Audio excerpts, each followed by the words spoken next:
안녕하십니까? 별을 보고 글을 쓰며 걷는 로스고입니다. 오늘은 동아시아 정세를 살펴보고자 합니다. 한국은 러시아와 우크라이나 전쟁으로 인하여 국제적 관계의 복잡성이 증가하면서 다양한 군사적 안보적 대응책을 고려해야 합니다. 이를 위해 국제법과 국내 법적 기반을 바탕으로 한국의 대응 방안을 마련하고 관련 전략을 구체화해야 합니다. 주요 사항을 정리하면 다음과 같습니다. 1. 일본의 보통 국가화 및 한미일 군사 동맹 강화. 2. 핵무기 제조의 필요성 및 국제법적 문제. 3. 중국의 심리전 및 영양 공작에 대한 한국의 대응. 4. 을지연습은 및 전쟁 국민 등 안전 국가 비상사태에 대비해 정부 차원에서 연합 결론 전국 이러한 단위로 실시하는 순서로 훈련입니다. 말씀드리겠습니다. 한미 연합군사 일본의 보통 국가화를 위한 국제적 여론 확보 방안에 대해 먼저 다루겠습니다. 유엔 헌장 제51조는 자위권을 규정하고 있으며 이 규정에 따라 일본은 자위대 증강의 정당성을 확보하기 위해 유엔 헌장 제51조에 따른 자위권을 주장할 수 있습니다. 제51조는 유엔 회원국에 대한 무력 공격이 발생하면 개별적 집단적 자위권을 행사할 수 있다고 규정하고 있으며 일본은 북한과 중국의 군사 위협을 근거로 이를 국제사회에 자위권 발동을 하겠다 또는 하려 한다고 제시할 수 있습니다. 재무장의 배경으로 일본은 중국의 군사력 증대, 북한의 핵미사일 위협에 대응하기 위해 재무장을 적극 추진하고 있습니다. 이는 자위대의 방어적 역할을 넘어 공격 능력까지 확보하려는 움직임입니다. 또한 한미일 안보 협력의 필요성이 대두되고 있습니다. 일본의 재무장은 동북아 안보에 있어 한국과 미국이 일본과 협력할 수 있는 폭을 넓힙니다. 한미일 삼각 군사 협력을 통해 정보를 실시간으로 공유하고 공동 방어 체제를 강화할 수 있습니다. 한국은 미사일 방어 시스템의 통합을 통해 북한의 미사일 공격에 대해 실시간으로 대응할 수 있는 능력을 높일 수 있으며 중국의 해양 확장에 대한 억제 효과도 있을 것입니다. 한미일 안보 협력에 대한 미국, 한국, 일본 외교부의 입장은 최근 2023년 8월 캠프 데이비드 정상회의에서 확인되었습니다. 이 회의에서는 북한의 핵 위협, 중국의 군사적 확장, 해양 안보 등의 공통 안보 과제에 대한 협력 방안을 논의했으며 세 나라는 긴밀한 협력이 동북아 지역 안정과 국제 안보에 중요하다는 입장을 표명했습니다. 미국은 한국과 일본의 동맹 관계를 강화하면서 아시아 지역에서의 전략적 억제력을 강화하고자 합니다. 특히 북한의 도발에 대응해 미사일 방어 체계와 정보 공유를 강화하며 한미일 협력을 통해 인도 태평양 지역의 안정적 영향력을 유지하는 것이 목표입니다. 또한 미 해군은 이를 위해 일본과 한국 근처에 배치된 전략 자산의 가용성을 높일 방침입니다. 한국은 북한의 핵 미사일 위협이 직접적인 안보 문제인 만큼 미국과 일본과의 미사일 방어 체계 연계 및 정보 공유 시스템을 구축하는 데 관심을 두고 있습니다. 또한 중국과의 경제적 관계를 고려하면서도 한미일 협력을 통해 지역 안보의 협력의 중요성을 강조했습니다. 한국 외교부는 이러한 협력이 자국의 방어 능력 강화와 국제사회에서의 영향력 확대에도 도움이 될 것이라고 보고 있습니다. 일본은 자국의 방위력을 증대하면서도 자위대의 역할을 확장해 한미일 협력의 적극적인 참여자로서 기능하고자 합니다. 일본 정부는 특히 중국의 군사적 활동과 북한의 위협을 견제하기 위해 군사적 억제력을 높이고 미국과의 안보 동맹을 통해 한국과의 협력을 전략적으로 강화하고 있습니다. 한미일 정상은 이번 캠프 데이비드 정상회담에서 캠프 데이비드 정신을 표명합니다.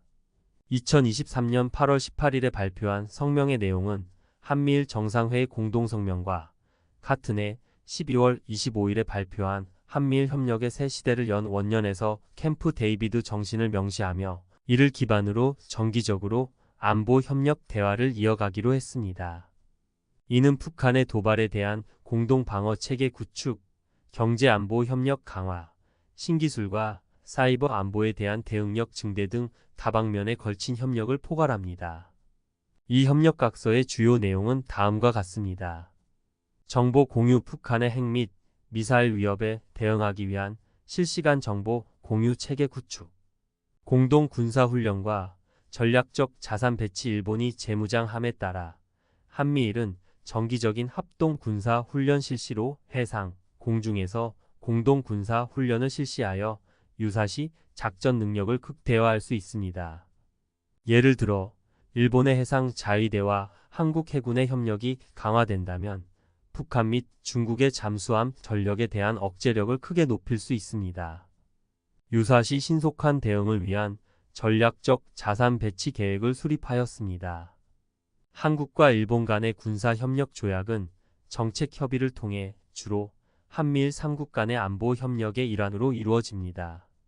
최근에는 2024년 7월 28일에 한미일 3국이 한미일 안보 협력 프레임워크 협력각서에 모시에 서명했습니다. 이 협력각서는 3국 간의 안보 협력을 제도화하고 정보 공유 및 군사훈련을 포함한 다양한 협력 활동을 강화하는 것을 목표로 합니다.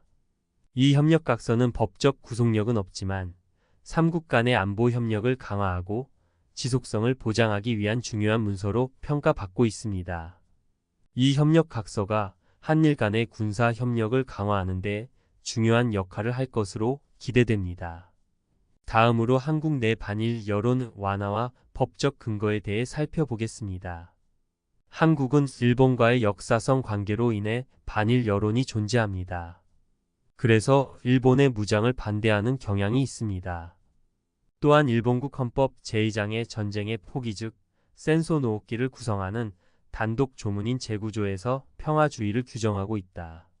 조문의 내용은 다음과 같습니다. 일본 국민은 정의와 질서에 입각한 국제 평화를 성실히 희구하고 국제 분쟁을 해결하기 위한 수단으로서 국권이 발동되는 전쟁과 무력에 의한 위협 또는 무력 행사를 영구히 포기한다. 이를 위해 육군, 해군 및 공군, 그 외의 전력을 보유하지 않으며 국가의 교정권을 인정하지 않는다. 라고 규정하고 있습니다.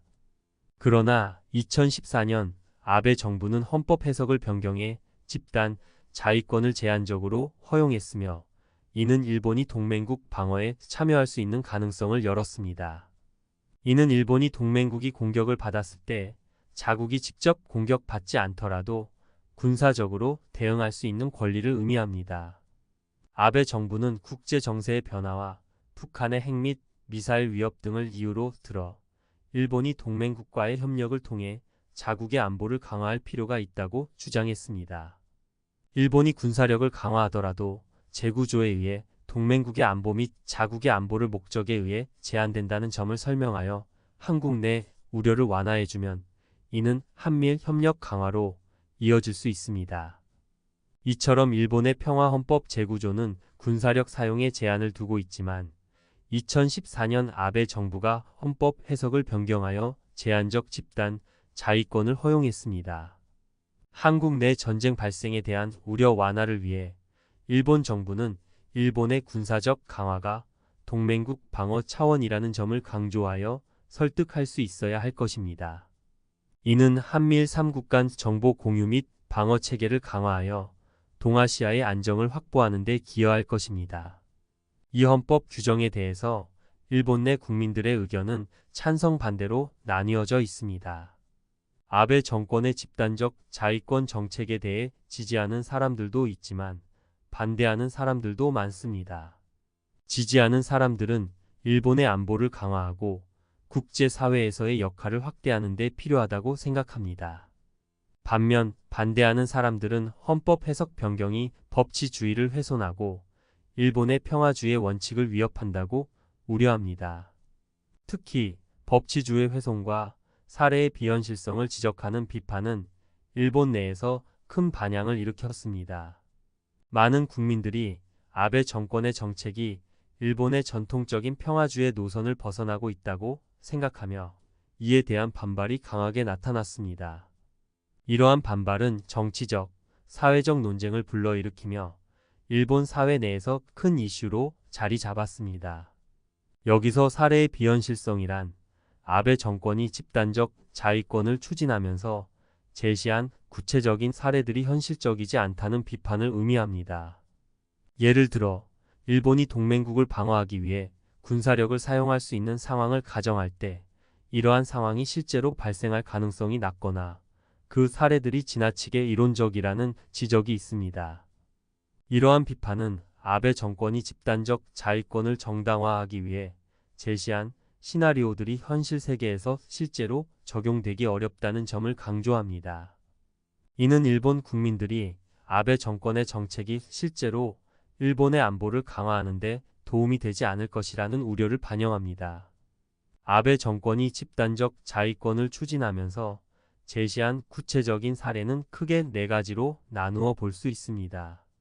첫 번째로 한반도 및 대만의 유사시 북한이 한국을 공격할 경우 또는 중국이 대만을 공격할 경우 일본은 미국과의 동맹 관계를 근거로 미국과 함께 한국을 방어하기 위해 군사력을 사용할 수 있다는 시나리오입니다.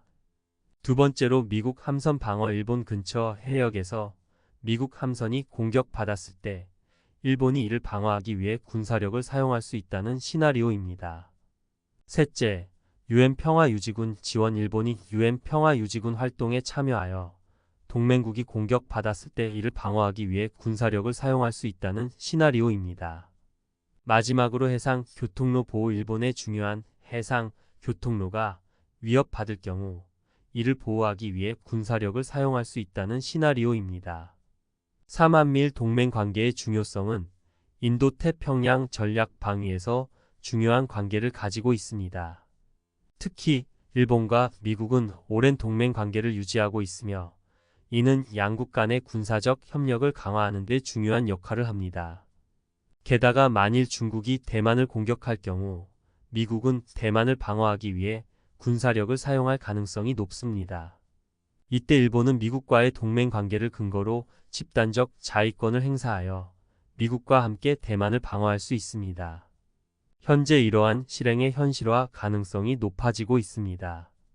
위 사례들은 일본이 직접 공격받지 않더라도 동맹국을 방어하기 위해 군사력을 사용할 수 있는 상황을 가정한 것입니다. 그러나 초기에는 이러한 시나리오들이 실제로 발생할 가능성이 낮고 지나치게 이론적이라는 비판이 제기되었습니다.